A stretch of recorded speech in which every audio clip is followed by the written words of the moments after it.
All right, so you want to know what freedom is? I'm going to show you what freedom might look like. Let's say the Constitution of the United States, a lot of people agree, was the first time for freedom. It was the first time for freedom in the world where the individual was sovereign. And that's true for our modern world. So let's take a look at what they did. A bunch of men got in the room, created the Constitution. And it's funny that no other nation on earth decided to follow it. I find that funny. So why don't we just make a better one? It's not like they were perfect. They made some mistakes. My last video talked about freedom of medicine. That definitely was a mistake. So what could we do to make it better? Let's say we take the Constitution and we keep freedom of speech, which shouldn't even have to be said, freedom of medicine, which we talked about in the last video, freedom of religion, let's keep all that. Right to bear arms, got to keep that because you want to defend the freedom you have. And then let's make the government better by eliminating the need for voting. Why would you allow people to vote? This is why the United States and every other Western nation on earth is in the hellscape it's in, is because they allowed people to vote. And what did those people do? They went and violated the Constitution at every turn. The Constitution doesn't need to change. It should be adhered to, and if it had been adhered to, the United States wouldn't be in the mess it's in, the country I live in wouldn't be in the mess it's in, and we wouldn't be whining and complaining about anything. So what do you mean you don't get the vote? Well, what the hell are you voting for? The Constitution is, you don't like it, you live somewhere else. The Constitution could be the things I just said, and how would it run? Okay, so you need an army, but it doesn't have to be a standing full-time army, it could be a revolving volunteer army. So we can establish that with 3% excise tax, which is how the United States used to operate.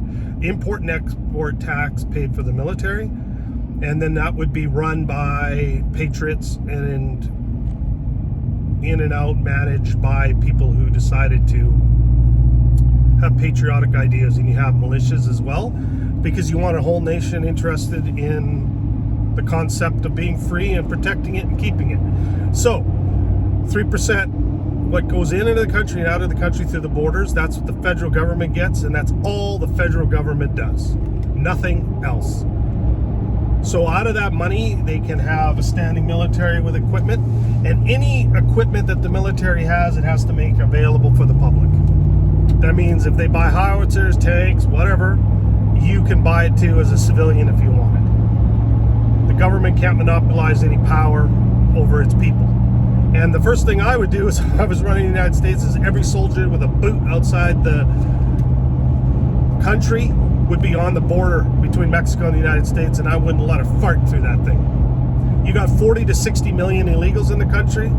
That's what the military would be doing, is those people would self-deportate, because under the Constitution, there's no minimum wage, no payroll tax, there's no death tax, no property tax, and no tax on wealth, on your investments, none. How does the country function? Well, the only thing you care about is the roads being maintained, your sewage, and your water for every city, municipality, and township. They all have a city limit. Everybody within that city limit who buys a good, fuel or services, the 3% sales tax, that goes to that municipality or city. That's all they get. That 3% is more than enough to cover the roads, the sewage, the water, everything you care about in a city. And if you don't think that's enough, you don't know what you're talking about. Because I know from insiders and whistleblowers that 97% of all the money that goes in there is stolen, mismanaged, given away. It doesn't go to anything you care about. 3% is more than enough. And it's a perfect number because nobody would want to avoid it. It's too little. And it's more than enough money. And the person who runs the city, they actually don't run the city, they're a clerk. They sign the check to the subcontractors. There's no city employees, there's no unions, there's none of it. So the city collects its 3%. That's more than enough money for anything that it needs. And then all the contractors have to go up for bid, and that's what you vote on. You live in this city district, or you have a business in that city district, who the subcontractors are, you get to vote on it. And then if they're not doing a good job, it goes up for tenure again, and then you get to vote on who gets that job. So the city clerk who writes the check, he has no influence over who gets the contract, so he can't be bribed. all the money the city collects is in an account, so you can go to the city you're in and you would click on finances and you would see how much money they collect. And then you would see all the subcontractors and their costs. If there's a surplus, I would say every 5 years you keep maybe 10-20% as a fund and refund everybody in the city a check. And that's it.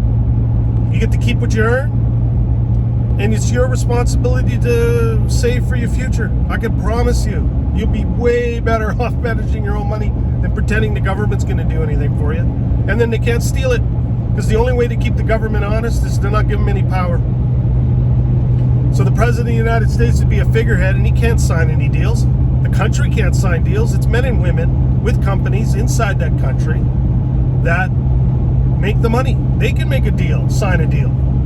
And every state or the country that has natural resources, they would pay a 3% to a fund on their gross sales of that company for oil and gas or lumber or minerals. And then whatever state, that would go to the people in the country.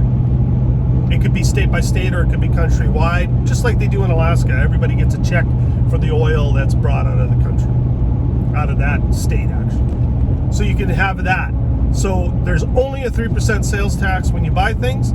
Corporations would pay a 3% tax that's refunded to the people. And that's it. That's the tax base. Everything else is up to you and I to live our lives. That would be freedom. It'd be a hell of a lot better than what we're living under now. And then you don't vote for your local district. You don't need to vote for anybody. There's a clerk who sends the check to the subcontractors and the military. They would have their funds, and then they would have to submit what they want to buy and for what reason to protect the nation. And then it has to go up for vote. That's what you vote on nationally. Okay, the military, there's this much money, the 3% tax. They propose that they do this or that for whatever reason. And that's what the public votes on. You all get one vote if you're a citizen. And that's it. And I can promise you, with no minimum wage, all these illegals that come over here for free handouts will self-deportate themselves. They'll get out of here. A vast majority of them are only coming here for handouts. And the only way to save your country is to stop that crap from happening. And don't even get me started about Ukraine. That crap wouldn't be happening in my world if I wrote the Constitution. Think about it. You're living in hell. You think Biden gives a crap about you? You think the Prime Minister of Canada gives a crap about you or anybody? Not a chance. That guy's a loser. So you want a better world? Start thinking differently. And maybe we can make a better world together.